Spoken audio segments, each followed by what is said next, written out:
여러분 안녕하세요. 오늘은 10월의 첫날, 10월 1일 금요일입니다. 여러분은 이 10월 첫날을 어떤 마음으로 맞이하셨는지요? 하나님 말씀과 함께 이 하루를 시작하기로 하신 여러분께 하나님의 은총이 있기를 바랍니다. 오늘도 하나님 말씀을 같이 나누고 또 기도할 텐데요. 그 전에 성령님의 인도하심을 구하면서 1분 정도 같이 기도하도록 하겠습니다. 기도하겠습니다.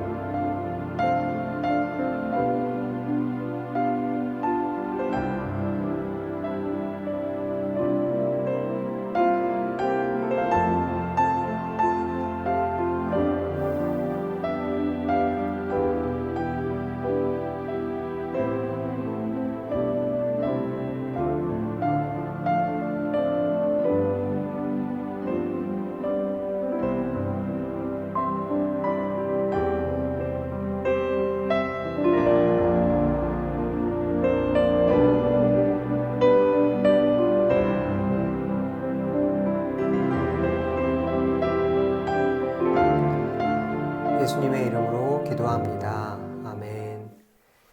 네, 오늘 우리에게 주신 하나님의 말씀은 예레미야서 36장 20절에서 32절까지의 말씀입니다. 예레미야서 36장 20절에서 32절까지의 말씀인데요. 구약성경 1112페이지에 있습니다. 네, 그러면 이제 하나님의 말씀을 저와 여러분이 같이 읽도록 하겠습니다. 그들이 두루마리를 서기관 엘리사마의 방에 두고 뜰에 들어가 왕께 나아가서 이 모든 말을 왕의 귀에 아뢰니 왕이 여후디를 보내어 두루마리를 가져오게 하매 여후디가 서기관 엘리사마의 방에서 가져다가 왕과 왕의 곁에 선 모든 고관의 귀에 낭독하니 그때는 9째 달이라. 왕이 겨울 궁전에 앉았고 그 앞에는 불 피운 화로가 있더라. 여후디가 서너 쪽을 낭독하면 왕이 칼로 그것을 연하여 베어 화로 불에 던져서 두루마리를 모두 태웠더라.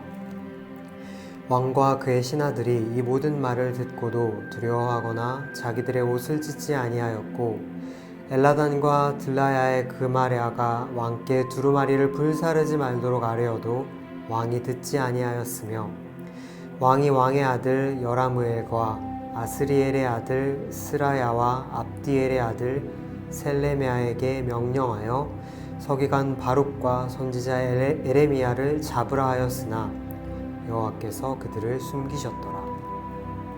왕이 두루마리와 바룩의 에레미야의 입을 통해 기록한 말씀을 불사른 후에 여호와의 말씀이 예레미야에게 임하니라.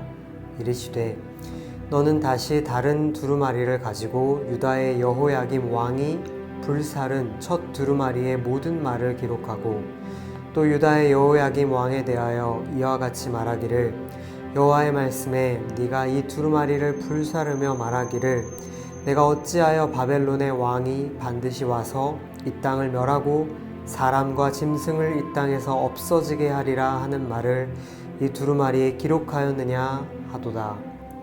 그러므로 여호와께서 유다의 왕 여호야김에 대하여 이와 같이 말씀하시니라. 그에게 다윗의 왕에 앉을 자가 없게 될 것이요 그의 시체는 버림을 당하여 낮에는 더위 밤에는 추위를 당하리라. 또 내가 그와 그의 자손과 신하들을 그들의 죄악으로 말미암아 벌할 것이라. 내가 일찍이 그들과 예루살렘 주민과 유다 사람에게 그 모든 재난을 내리리라 선포하였으나 그들이 듣지 아니하였느니라. 이에 예레미야가 다른 두루마리를 가져다가 네리야의 아들 서기관 바룩에게 주매 그가 유다의 여호야김 왕이 불사른 책의 모든 말을 예레미야가 전하는 대로 기록하고 그 외에도 그 같은 말을 많이 더하였더라. 아멘. 네, 오늘 말씀 읽어보았는데요. 오늘은 말씀을 불사른 여호야김이라는 제목으로 이 말씀에 대한 묵상 포인트를 같이 나눠보려고 합니다. 여러분, 우리는 삶의 위기 앞에서 하나님의 뜻을 구하지요. 그것은 성경 속 인물들도 마찬가지였습니다. 오늘 본문의 여호야김 왕은 위기를 느끼고 있었습니다. 바벨론의 왕 느부갓네살이라는 왕이 갈그미스 전투에서 애굽에게 대승을 거둔 상황이었기 때문입니다. 이것은 다시 말해 바벨론이 중동의 패권을 장악하게 됐다는 것을 의미했습니다. 당연히 이스라엘도 위기를 맞이할 수밖에 없는 상황이었던 것이죠. 이에 여호야김은 하나님의 뜻을 물으려고 고민했습니다. 그리고 예루살렘에 있는 모든 백성을 대상으로 금식을 선포했습니다. 금식을 선포하고 하나님의 뜻을 묻기 위해 여호야김이 준비하고 있다는 소식을 들은 예레미야는 하나님의 말씀이 담겨있는 두루마리를 건넸습니다. 하지만 그 두루마리를 읽고 난 여호야김의 반응은 오늘 말씀에 어떠했지요? 네, 그는 그 말씀을 듣고 나서 옷을 찢으며 회개하기는커녕 그 두루마리를 하나씩 찢어서 화롯불에 던져버리고 맙니다. 심지어 그는 예레미야와 그 두루마리를 기록했던 바룩이라는 사람을 잡아들이라고 명령하기까지 합니다. 여러분, 그렇게 두루마리가 결국 불에 타고 난 다음에 하나님께서 다시 예레미야에게 임하셔서 불에 타버린 두루마기에 적혀있던 말씀을 다시 기록하여라 라고 이야기하시는 장면을 우리는 오늘 보게 되죠. 그리고 나서 하나님께서 들려주시는 말씀은 오늘 우리에게도 당시 남유다 백성들에게도 가히 충격적인 것이었습니다. 하나님께서는 다윗의 왕가를 내가 이제 끊어버리겠다고 말씀하십니다. 다윗의 자손들이 남유다의 왕가를 이어가고 이스라엘의 왕위를 계속해서 얻고 그것이 영원할 것이라는 약속이 이스라엘 백성과 하나님 사이에서는 굳건한 약속으로 자리하고 있었고요. 이것을 다윗 언약이라고 부르기도 했습니다. 이 다윗 언약은 이스라엘의 신앙을 지탱하는 아주 중요한 기둥 중에 하나였습니다. 그런데 하나님께서 지금 그 기둥을 뿌리 뽑으시겠다고 이야기하고 계신 것입니다.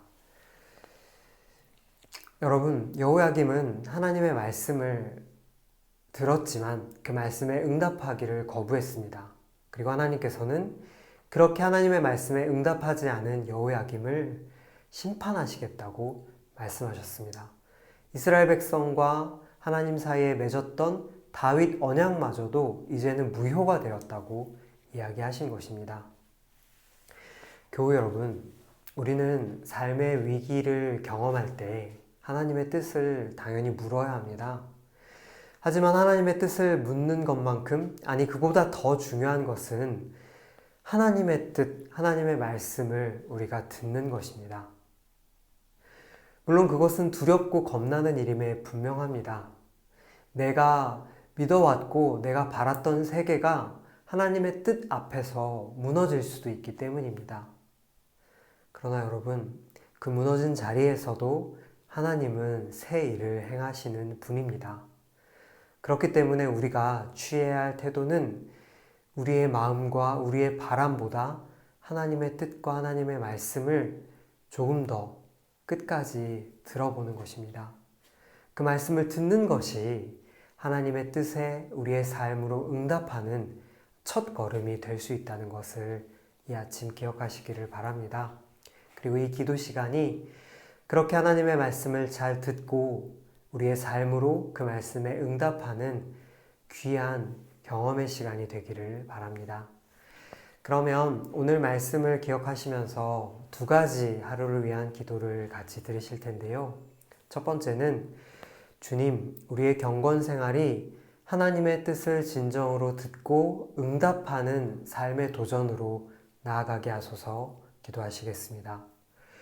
그리고 두 번째로는 무수한 예배와 말씀, 기도 속에서도 이 시대를 향한 하나님의 말씀을 진정으로 들으려 하지 않는 한국교회를 주님 용서하여 주옵소서.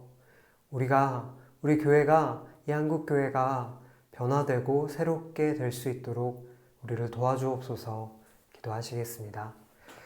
그리고 새롭게 시작되는 10월 이 한 달을 위해서 같이 기도해 주시고요. 우리 교회 교우분들 중에서 여전히 병상에서 병과 함께 지내고 계시는 분들을 기억하시면서 그분들의 치유와 회복을 위해 이 시간 같이 기도해 주시면 감사하겠습니다. 기도하겠습니다.